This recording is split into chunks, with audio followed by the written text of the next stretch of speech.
বছরের কয়েকটা বিশেষ দিনের জন্য আমরা কিন্তু সবাই কম বেশি অপেক্ষা করে থাকি। আর আজকের ব্লগের প্রথমেই দেখে তোমরা বুঝতে পারছো যে আজকের ব্লগটা কিন্তু শুরু করেছিলাম রাখি পূর্ণিমার দিন।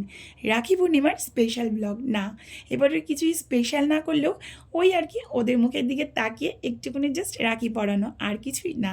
তো যেহেতু আজকে শনিবার ছিল আর ছেলের যেহেতু স্কুল ছুটি ছিল, ছেলে না বাড়িতেই ছিল, তো ছেলের জন্যই একটু ভারী কিছু টিফিন করব, তার জন্য কিন্তু আমি সকাল থেকে উঠে তোড়জোড় শুরু করে দিয়েছিলাম। আর সবাই তোমরা কেমন আছো অবশ্যই কিন্তু কমেন্টস করে জানিও।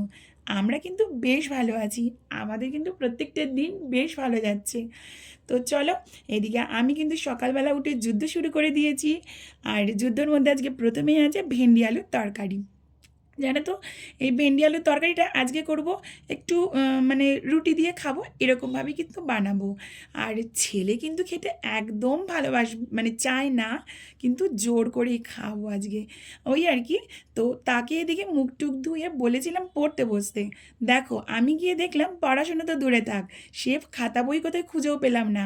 গিয়ে দেখি এখানে রং তুলি নিয়ে বসে পড়েছে সকাল সকাল এক বাটি জল নিয়ে। উফ, ছেলেটাকে নিয়ে না মানে একদম পারা যায় না। কিচ্ছু কিন্তু করছে না, হিজিগিজি করছে বসে বসে, কী যে করে সারাদিন।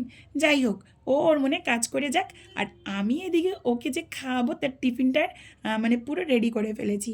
মানে ভেন্ডি আলুটার তরকারিটা কিন্তু একদম আমার রেডি। এইবার আমি নিয়ে যাব ওকে খাওয়ানোর জন্য।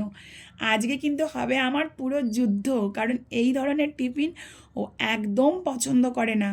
ভাত দিয়ে হলে তাও চলে যেত, কিন্তু রুটি দিয়ে ও মা, ও তো একদমই মানে কী যে আজকে আমার মানে হাল হবে না, সে আমি নিজেই বুঝতে পারছি।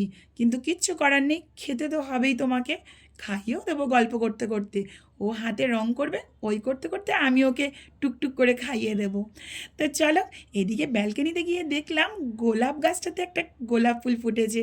তোমাদের সঙ্গে আগেও শেয়ার করেছিলাম আমার হলুদ গোলাপ, লাল গোলাপগুলো বেশ মানে ভালোই ফোটে, কিন্তু এবারে অনেক দিন পর ফুটেছে। ঠিক আছে, অনেক দিন পর ফুটেছে তো কী হয়েছে, বেশ মানে এই দিন গিয়ে পরের দিন না আরও বড় হয়েছিল গোলাপটা, জানো তো। তো ওদিকে কাজবাজগুলো ব্যালকনিতে ঝাড়টাড় দিয়ে এবার তো চলে এসেছি। দুপুর হয়ে গেছে, সকালবেলা তো যুদ্ধ করে কোনো রকমের তাকে খাওয়ারটা কমপ্লিট করেছি, জানো তো। যেহেতু মুখ আমার ব্যথা হয়ে গেছিলো বলা চলে, তো ভাবলাম যে সকালটা যেহেতু তার মনের মানে অপছন্দের খাবার খাইয়েছি, ভালো লাগেনি, তো দুপুরের এমন কিছু মেনু করব যাতে তার মানে খুব ভালো লাগে। তো তার জন্যই বসিয়ে দিয়েছিলাম পনির আলুর তরকারি। পনিরটা খেতে ছেলে বেশ ভালোবাসে, জানো তো। ওর নিরামিষ রান্না বলে কোনো অসুবিধা হয় না, কিন্তু একটু তরিজুত করে দিলে ও কিন্তু বেশ ভালোবাসে। তো তোমাদের সঙ্গে গল্প করতে করতে দেখতেই পারছো আমার রান্না কিন্তু একদম কমপ্লিট। একদম সিম্পল রান্নাই করেছিলাম, তেমন কিছু বিশেষ করিনি। নিরামিষ যেভাবে করে পনিরের তরকারি সেভাবেই করেছিলাম। শুধুমাত্র লাস্টে দিয়ে দিয়েছিলাম একটু কাসুরি মেথি। আর হ্যাঁ, আমি ভুলেই গিয়েছিলাম যে একটু ঘি দেবো। ভিডিওটা করার পরে মনে হয়েছিল এমা একটু ঘি দেওয়া হয়নি, তাই পরে গিয়ে জাস্ট একটু বেশি করে 1 চামচ ঘি অ্যাড করে দিয়েছিলাম। আর এই ধরনের মানে পনির আলুর তরকারি খেতে আমার ছেলে বেশ ভালোবাসে, এটা রুটি দিয়ে খেতেও আমার ছেলে বেশ ভালোবাসে। কিন্তু আজকে এটা আমি ওকে ভাত দিয়েই খাওয়াবো, যেহেতু দুপুরবেলা, তো ভাত দিয়ে চালিয়ে দেবো, ও খেয়ে নেবে।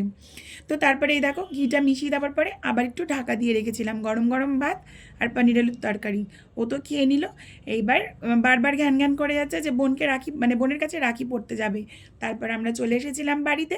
আর এই দিকে বাড়িতে এসে দেখো কি খুশি হয়েছে দুজনে, দুজনকেই কিন্তু সেম রাখি পরিয়েছে।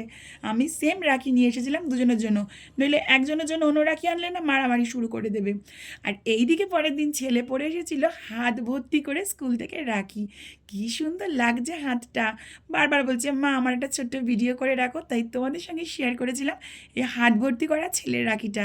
তো চলো, আমার আজকের ছোট্ট ব্লগটা কেমন লাগলো অবশ্যই কিন্তু কমেন্টস করে তোমরা জানিও।